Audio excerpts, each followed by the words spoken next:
Kā ik gadus beidzoties ziemas sezonai, atkrituma apsaimniekošanas uzņēmums Liepājas RAS rīko dažādas akcijas, kuru mērķis ir veicināt straujāku atkritumu apriti un mazināt vides piesārņojumu. Ir iestājies pavasars, un bieži vien cilvēki šai laikā plāno uzlabot savus īpašumus, meklēt, kur varētu kaut ko remontēt. Rodās cits skatījums uz dzīvi, uz apkārt esošo, un neatkarīgi no tā arī rodās, protams, šajos procesos būvniecības atkritumi. Un jautājums, ko ar tiem īsti darīt, jo bieži vien mēs vērojam arī vidē situāciju, ka šie atkritumi nonāk mežos, graumalās, kas rada ietekmi uz vidi un, protams, ir arī sodāma rīcība. Būvniecības atkritumus nedrīkst likt sadzīves atkritumu konteineros, jo šķirošanas rūpnīcas, kur šķiro sadzīves atkritumus, nav piemērots tam, lai tiktu galā ar būvniecības atkritumiem. Rodas loģisks jautājums, bet ko tad ar šiem atkritumiem darīt? Viens no variantiem būtu, ja cilvēks dzīvo daudzdzīvokļu mājā, var sazināties ar savu mājas apsaimniekotāju un kopīgi norganizēt būvniecības atkritumu šķirošanu. Otrs variants – pašam sazināties ar atkritumu apsaimniekotāju un organizēt atkritumu savākšanu. Vai arī trešais variants – atvest atkritumus ar pašu spēkiem pie mums poligonā Ķīvītes. Tāpat kā par jebkuriem citiem atkritumiem, arī par būvniecības atkritumiem ir jāmaksā, un to cenu veido svars un kvalitāte.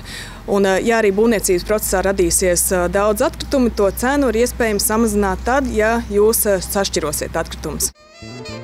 Nešķirotu būvniecības atkritumu nodošana SIA Liepājas RAS atkrituma poligonā Ķīvītes maksā 233,81 eiro par tonu, savukārt šķiroti inerti būvniecības atkritumi, piemēram, ķieģeļi, flīzes, apmetums, drupināts asfalts maksā 63 eiro par tonu. Ņemot vērā īpašas atkrituma apsaimniekošanas prasības, bīstamie atkritumi, šajā gadījumā asbestu saturoši būvmateriāli, tajā skaitā šīperis, maksā 285,60 eiro par tonu.